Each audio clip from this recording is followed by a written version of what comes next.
Hola, hola, un saludo muy especial. Bienvenidos a Sinergia Informativa, programa que está hecho para personas inteligentes, interesantes y calificadas como usted.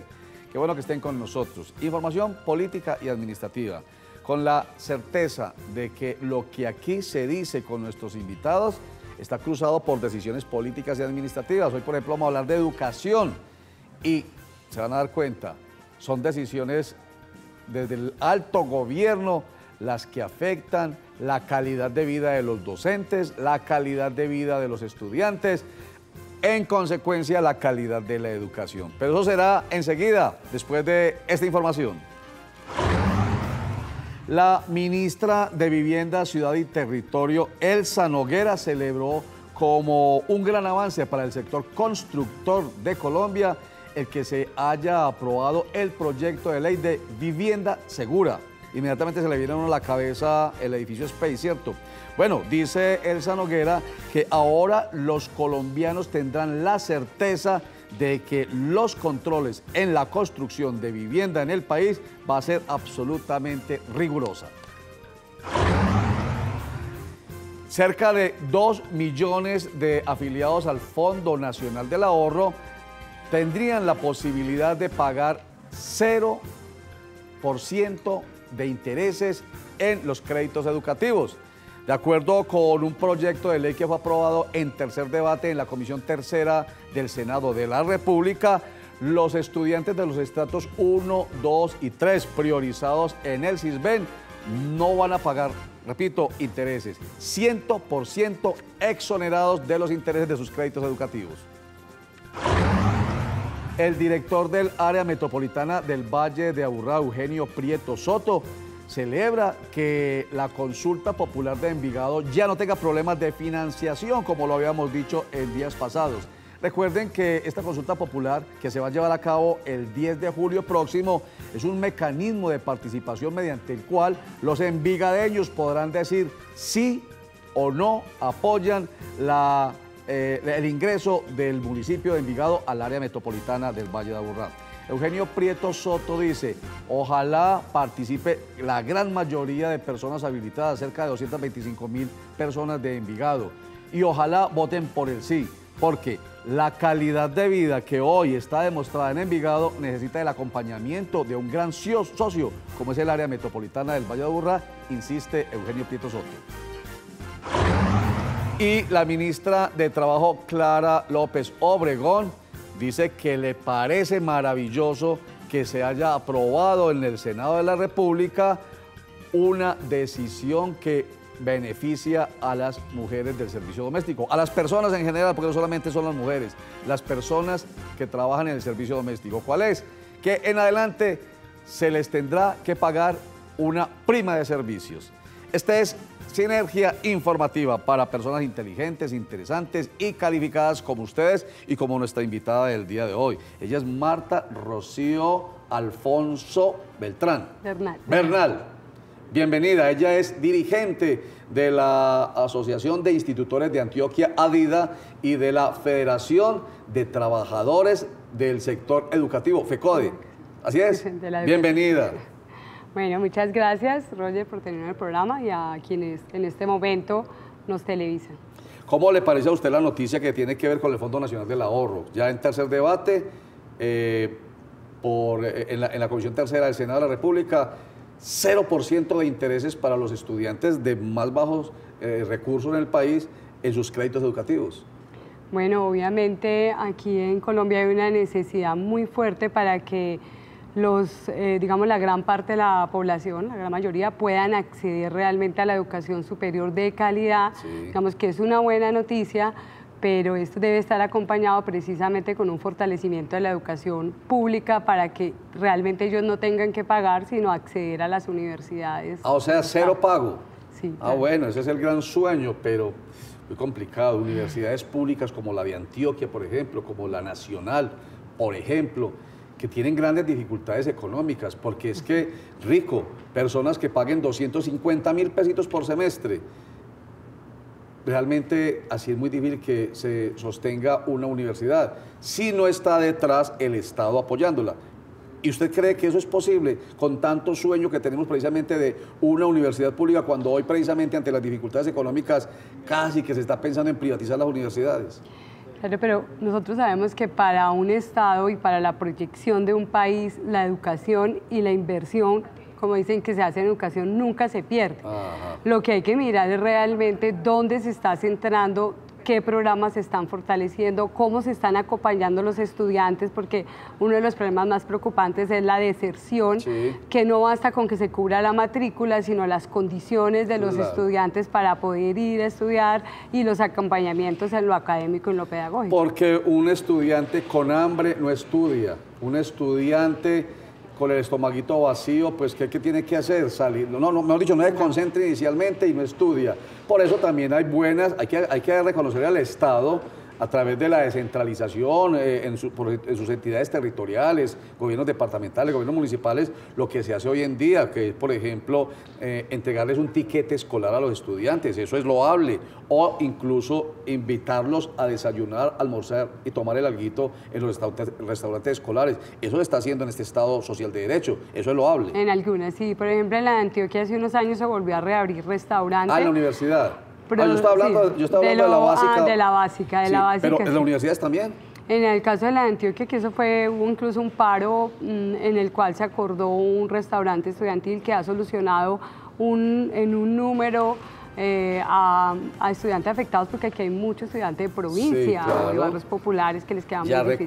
Ya recuerdo. Sí. Bienestar universitario, ya lo recuerdo. Bien, esta es Sinergia Informativa para usted que es inteligente, interesante y calificado. Y qué rico, miren, el tema es la educación. Y hemos dicho, la educación es la trampa de la pobreza, en el sentido bien entendido.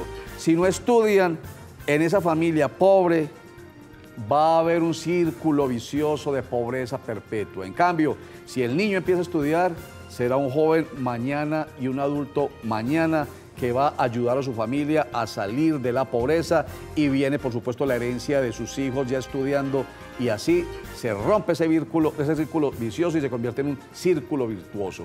Por eso es que decimos que la educación es la trampa de la pobreza. Vámonos a unos mensajes y ya retornamos aquí a Sinergia Informativa.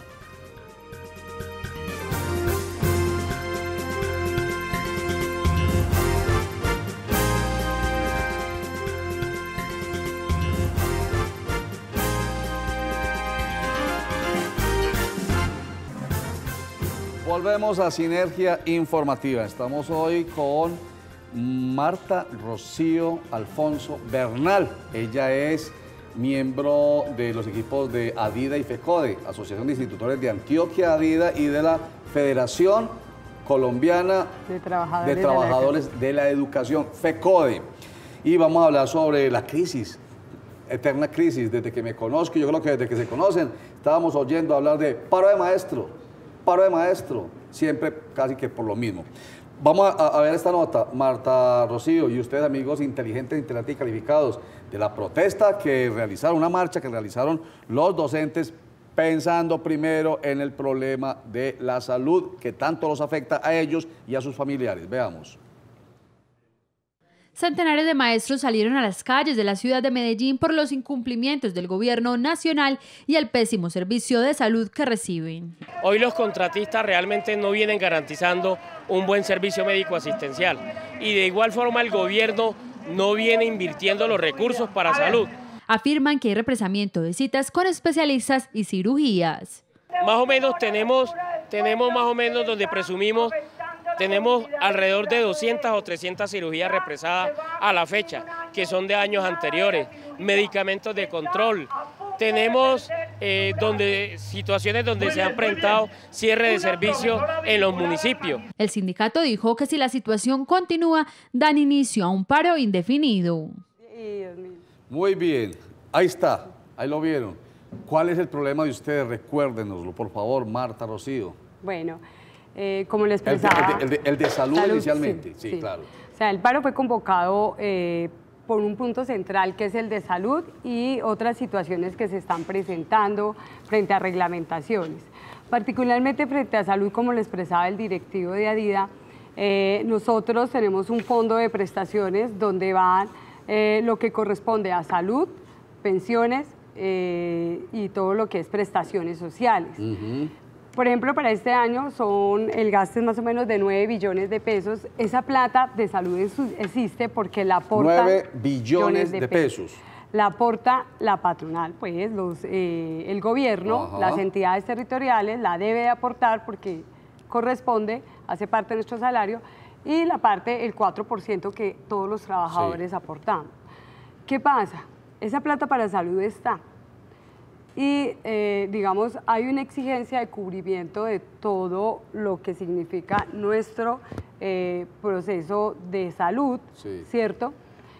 Pero como en el fondo de prestaciones también está lo de pensiones y cesantías, entonces, ¿qué pasa? Como hay una deuda acumulada de las entidades territoriales que por unos años no han pagado, que no pagan completo, que no hacen claramente las cuentas, entonces siempre se coge presupuesto de salud y se pasa para pagar cesantía, intereses de cesantías parciales o definitivas y pensiones. Entonces eso desequilibra la salud, pero la plata de la salud está. Entonces ese es un primer problema. Entonces 9 billones de pesos para este anuales. Año. Para este año. Para este año, para el país. Sí, para todos. Estamos hablando de todos los maestros. Maestros y de la familia. ¿Cuántos maestros son en el país? En total, según los datos del Ministerio, 270.000 maestros. 270.000 maestros. Pero están los beneficiarios, entonces estamos cerca de 270.000 por 5, más o menos. Sí. Bueno, y entonces, oiga, y eso no es un delito, no es destinación específica, esa plática es para la salud. Y no se debe tocar. Y entonces, esa es una de las discusiones. ¿Quién toca eso? ¿Quién es el que toca eso? Entonces, el fondo está administrado por 5 personas, o sea, hay un comité donde hay 2 delegados de FECODE, pero hay 3 del gobierno, donde está el Ministerio de Educación y está el de la fiduprevisora. Entonces, ¿qué pasa? Que siempre que pasa esto, pues hay unas decisiones que se toman y hay un ente administrador que permite estas salidas. ¿El ente administrador cuál es? ¿La fiduprevisora? Sí, hay un... Ella es la que está permitiendo, claro, que se destine para lo que no debe ser ese dinero. Sí. O sea, entonces, obviamente, siempre hay una discusión ahí porque llega en el tiempo de pago intereses de cesantías parciales, se hacen cortes, pero hay desbalances. Entonces, ¿qué es lo que está pidiendo FECODE? Primero, que lo de salud no se toque, que se solucione el otro problema con las deudas, que lo de salud no se toque. Porque, ¿qué pasa? Ya después se tira la pelota entre el Ministerio de Educación, la fiduprevisora y las entidades contratantes, las IPS. Las IPS argumentan y han demostrado que les tienen grandes deudas, sobre todo por enfermedades de alto costo, que no se pagan a tiempo y que eso a ellos les generan gastos y que afectan la prestación del servicio. La fiduprevisora dice que es que ellos presentan informes que no son, que hay enfermos que no corresponden, que hay informes falsos, que no son claros, y el ministerio dice esto hay que intervenirlo, pero resulta que la forma de contratación no permite que se entre a sancionar y a ponerle dientes a este proceso. Entonces se tiran la pelota y los afectados somos los maestros. Siguen siendo los maestros, 270.000, 275.000 maestros en todo el país.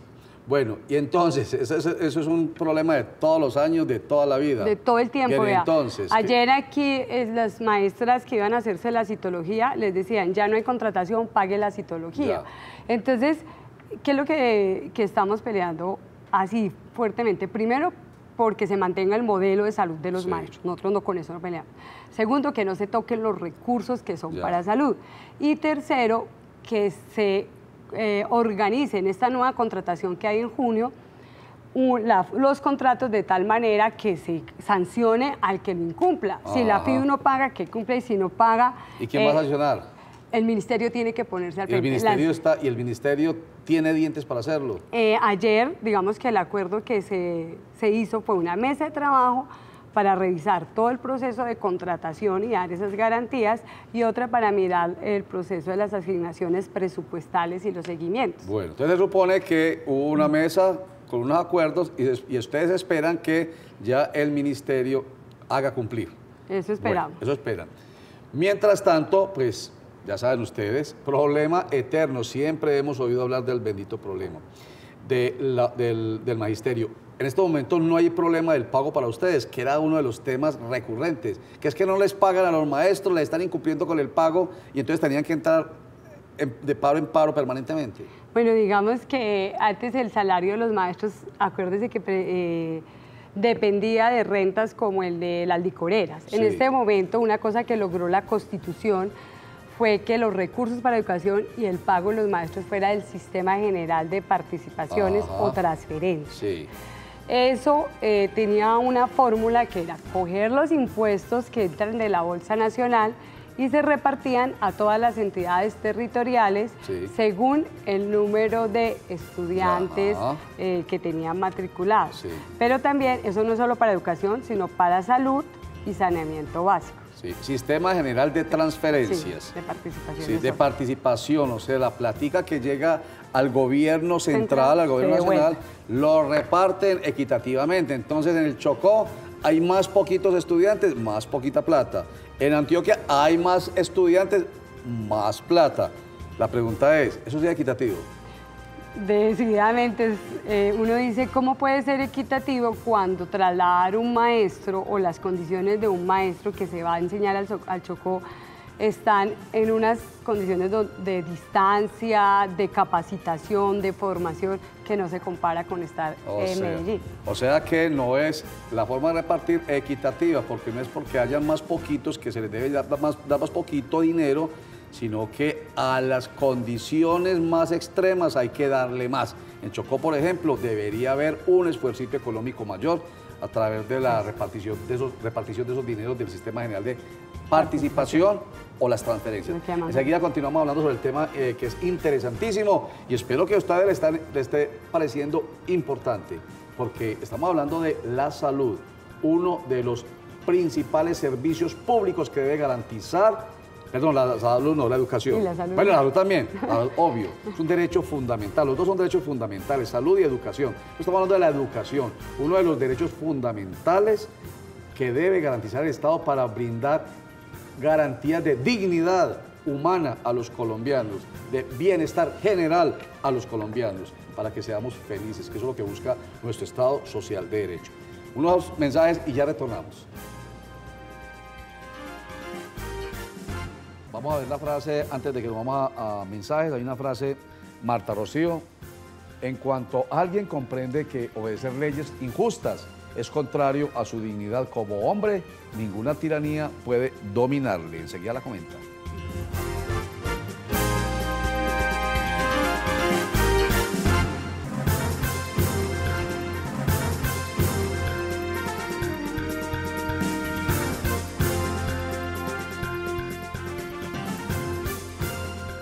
Mahatma Gandhi nos dejó esta frase, en cuanto alguien comprende que obedecer leyes injustas es contrario a su dignidad humana, ninguna tiranía puede dominarle. ¿Qué le sugiere a usted esa frase? Bueno, muy al lugar, ¿no? ¿Cierto? O sea, para nosotros como maestros, nosotros nos debemos a nuestros estudiantes. Sí. Y no es como creen, para un día de paro significa también una afectación a los niños. Pero el problema aquí es que el problema de la salud, por ejemplo, que tiene una norma y unas leyes, está violentando a los maestros, pero también a todo el pueblo colombiano, porque la situación de la salud es crítica totalmente y parte de que sea tan costosa es precisamente toda esta intermediación. Entonces, ahí es cuando nosotros decimos, el derecho a la protesta es válido en este momento. Que es constitucional y legal, la protesta pacífica, por supuesto, en este país. Problema de salud que es general para todos los colombianos, la crisis de la salud. Se siente mucho específicamente, por ejemplo, en el sector de los internos de las cárceles. Ahí hay una violación muy fuerte de los derechos humanos a estas personas que están privadas de la libertad y fuera de eso no les garantizan el derecho fundamental a la salud. Los maestros, un maestro enfermo, ¿qué va a enseñar? Imposible. ¿Cómo será el mal genio de usted con una gripa bien berrionda o con un dolor bien impresionante? Con un cáncer y no le responde, entonces, obviamente. Pero es problema de todos. Y aquí en Antioquia tenemos un problemita con Sabia Salud, que es la EPS mixta, que es la conformada por el gobierno departamental, el gobierno municipal de Medellín y la Caja de Compensación Familiar Confama. Un problema gravísimo. El gobernador de Antioquia, Luis Pérez Gutiérrez, ha dicho que el gobierno nacional debe meterle la manito económicamente a Sabia Salud para que se recupere. muchos, los que hacen parte de 14+1, que es una alianza de protesta por la salud, dice que no se puede acabar Sabia Salud. Veamos. Y ni qué hablar, ¿qué le pasaría a los pacientes, a la comunidad en general, si una institución como Sabia Salud se liquida? Ya no solamente la liquidación entonces de Sabia Salud, sino que sería la liquidación de las clínicas y hospitales, y desafortunadamente lo tenemos que decir aquí, tendríamos que empezar a contar muertos también por la desatención de los pacientes. Es la manifestación, cuando el análisis se hace desde lo económico, posiblemente decir que es más fácil para no aumentar la cartera, dejar de atender pacientes, eso se mira es desde la econometría, pero desde lo que significa la ética y el compromiso social, nosotros los hospitales seguiremos atendiendo pacientes porque no los podemos dejar morir sin atención. ¿Me repite por favor el llamado al presidente y el tema de que sin salud no puede haber paz? Es muy claro, yo pienso que el pueblo colombiano, y es un llamado que estamos haciendo los medios, le digamos ¿para qué queremos paz si no vamos a tener salud? ¿Para qué queremos una paz que nos están llevando por todos los caminos si nos vamos a morir en los servicios de urgencias sin atención? Porque no va a haber hospitales que tengan la capacidad de atender si no se generan los recursos correspondientes. Bueno, ojalá sea cierto eso de que no los vamos a dejar, dicen los directivos de los hospitales, no los vamos a dejar morir. Esa no es la realidad de nuestro país, ¿cierto? Todos sabemos lo que ha venido ocurriendo con el tal paseo de la muerte, precisamente porque el sistema está monetizado, el de la salud. Lamentable, ¿no? Y eso les pasa a ustedes. Claro, es lo mismo. Por eso para nosotros está que en la reforma que debe hacerse sobre el sistema general de participaciones, de transferencias, se cambie la fórmula, porque incluso la inicial, porque ha bajado el ingreso de la nación corriente, no permite que se cubran los gastos. Es una exigencia que todo lo que va para las regiones, lo de transferencias, se suba en porcentaje, no solo para educación y salud, porque incluso hoy, con todo lo de la jornada única, el ministerio viene generando una cantidad de normatividades que está afectando principalmente las condiciones laborales de los docentes que entramos desde el 2006 bajo el decreto 1278 del 2002. Entonces, eso va a generar unos gastos y que lo van a tapar es aumentando las cargas laborales y no solucionando el problema de fondo que hay de transferencia para educación, salud y saneamiento básico. Estamos hablando de la jornada única, que es ampliarle la jornada a los estudiantes, que me parece muy loable también. Necesaria. Pero hay que pensar también en que ustedes necesitan entonces un incentivo mayor, porque no pueden con lo mismo atender más. Sobre todo no podemos caer en sobrecargas laborales que van a enfermar más el magisterio. Sí. Y sobre todo, y el otro aspecto es que las condiciones son muy indignas, hacinamiento, falta de espacios de recreación, de laboratorios, de restaurantes escolares, de baños, que son necesarios para un niño que va a estar 8 horas. Entonces, hacer una jornada única sin unas condiciones enferma a la población estudiantil y enferma a los maestros. Podemos pensar en una educación de calidad en estas circunstancias, porque siempre estamos poniendo el grito en el cielo cuando aparecemos en los rankings nacionales e internacionales con la peor educación en calidad. ¿Es imposible de esta manera? Yo pienso que son análisis diferentes. También pienso que el colombiano tiene una forma de pensar que no es igual a la de otros países. Entonces, comparar la educación cuando nosotros tenemos otras necesidades, digamos, nos daría para otra discusión y debate de las mediciones internacionales. Pero de todas maneras, la lógica es, si hay hambre, si hay enfermedad, si hay hacinamiento, si no hay condiciones sanitarias, imposible pensar en que va a haber una mejor educación. Esa, digamos, que es una conclusión, o sea, una necesidad de que realmente se mire el problema de raíz y de fondo para que se mantenga una educación pública de calidad con unos maestros que también estén dignificados. Antioquia, la más educada en el gobierno de Sergio Fajardo Valderrama, no fue la más educada. Colombia, la más educada de Latinoamérica en el gobierno de Juan Manuel Santos, ¿sí será la más educada? ¿Usted qué dice? En esa pelea estaremos desde ADIDA y de FECODI. Marta Rocío Alfonso Bernal, ella es directiva de ADIDA, dirigente de ADIDA y de FECODI. Gracias por estar con nosotros. Muchos los problemas de ustedes, muchos los problemas de educación, pero por lo menos tratamos algo, lo que tiene que ver con un derecho fundamental, que está cruzado con otro derecho fundamental, la salud y la educación. Muchas gracias. Bueno, a ti, Roger. A ustedes mil gracias, inteligentes, interesantes y calificados televidentes de Sinergia Informativa, que empieza a la 1 de la tarde y que los invita a que sigan bien informados a las 8 de la noche en Cosmovisión Noticias y luego a las 8:30 en Nos Cogió la Noche. Regálales siempre lo mejor, regálales tiempo y momentos únicos en familia comodísimos. ¿Y usted cómo durmió anoche? Colchones comodísimos para dormir profundamente. Chao y gracias. ¿Y usted cómo durmió anoche? Comodísimo. Colchones comodísimos para dormir profundamente.